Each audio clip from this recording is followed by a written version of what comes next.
590 करोड़ का लॉस, वो भी उस बैंक में जिसका थर्ड क्वार्टर में नेट प्रॉफिट 503 करोड़ था। 1 branch, 4 officials suspended, 14,000 crore wiped off the market value. But यहाँ पे ना मैं आपको एक अनकंफर्टेबल सच बताता हूँ, फ्रॉड रियल कहानी है ही नहीं। रियल कहानी ये है कि क्यों हर बार हम इतना शॉक रिएक्ट करते हैं कि हम बैंक्स को ट्रस्ट करते हैं, हम रेगुलेशंस को ट्रस्ट करते हैं, हम सिस्टम्स को ट्रस्ट करते हैं, बट मे बी, सिर्फ मे बी, हम रिस्क को फुली समझते ही नहीं। तो आज मैं आपको बस ये नहीं बताऊंगा कि आईडीएफसी बैंक में हुआ क्या, मैं आपको ये बताऊंगा ये सिचुएशंस क्या मीन करते हैं आपके लिए एज अ इन्वेस्टर, या फिर आप एक नॉर्मल बैंक कंज्यूमर भी है ना, उनके लिए। The IDFC First management is addressing concerns after a huge announcement over the weekend where 590 crore rupees is essentially a discrepancy from their accounts in Chandigarh, and these are Haryana government accounts. Listen in. As far as the bank is concerned, I'd like to specifically share with you that the bank is now fundamentally in a strong position.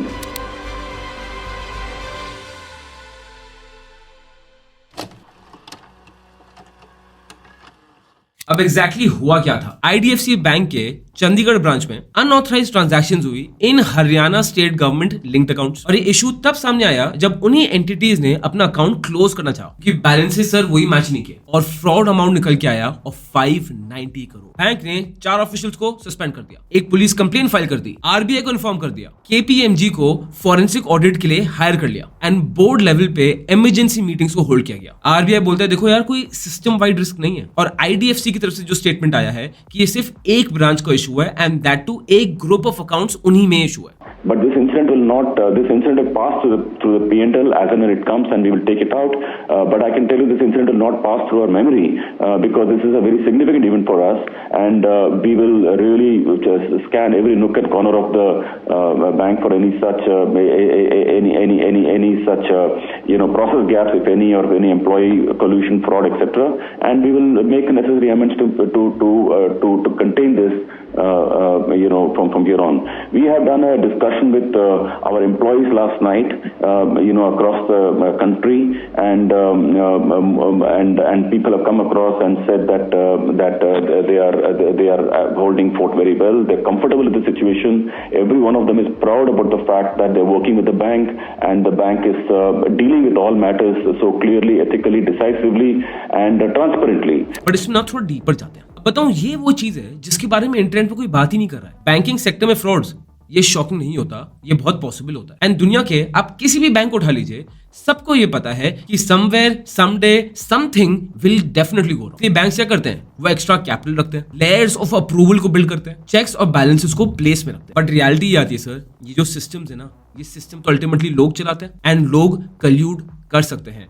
आसान भाषा में, लोगों को खरीदा जा सकता है, लोग सिस्टम्स बाईपास कर सकते हैं, लोग अनएथिकल इजीली हो सकते हैं। तो क्वेश्चन ये है ही नहीं कि क्या कुछ कभी गलत होगा, क्वेश्चन ये है कि जब कुछ गलत होगा तो क्या ये बैंक उसको सरवाइव कर पाएगा। एंड यही डिफरेंस है बिटवीन नॉइज और जो एक्चुअल डेंजर है, यही डिफरेंस है एक नॉर्मल आदमी में और एक एक्सपर्ट में। अब आ जाते हैं मार्केट्स में, और मार्केट्स पैनिक क्यों कर रहे हैं। स्टॉक नीचे गिर गया है, 14,000 करोड़ का मार्केट कैपिटल साफ। अब इन्हीं नंबर्स को ना थोड़ा पर्सपेक्टिव में डालते हैं। जो फ्रॉड का अमाउंट है वो है 590 करोड़ का। अब एनालिस्ट ये बोल रहे हैं प्रॉफिट पे जो इंपैक्ट होगा वो शायद 20 to 22% पर ईयर पे बढ़ सकता है। कैपिटल इंपैक्ट रफली 1% के अराउंड हो सकता है, और एक पॉसिबल डिपॉजिट आउटफ्लो भी हो सकता है of around 0.7% of the total deposits. अब ये स्मॉल नंबर्स नहीं है, बट ये नंबर्स ये भी नहीं दिखा रहे कि पूरा बैंक ही कोलैप्स कर गया। तो दोबारा उस क्वेश्चन पे आते हैं, मार्केट्स ने इतना शार्पली क्यों करेक्ट किया? बिकॉज बैंकिंग है ना सर, ये एक ट्रस्ट का प्रोडक्ट, और जब वो ट्रस्ट हल्का सा भी स्लाइटली क्रैक होता है ना, मार्केट्स बहुत बुरी तरह रिएक्ट करते हैं, और वही चीज हम सब ने nth नंबर ऑफ टाइम आज दोबारा देख लिया। अब अगर आप एक शेयर होल्डर हो तो आपको स्पेसिफिकली क्या देखना चाहिए? सबसे पहली चीज सर, नॉइज को फेंको साइड में, आपको अपने आप से बस ये 3 क्वेश्चंस पूछने हैं। क्वेश्चन नंबर 1, फॉरेंसिक ऑडिट जो इस केस में केपीएमजी करेगा वो दिखा क्या रही है?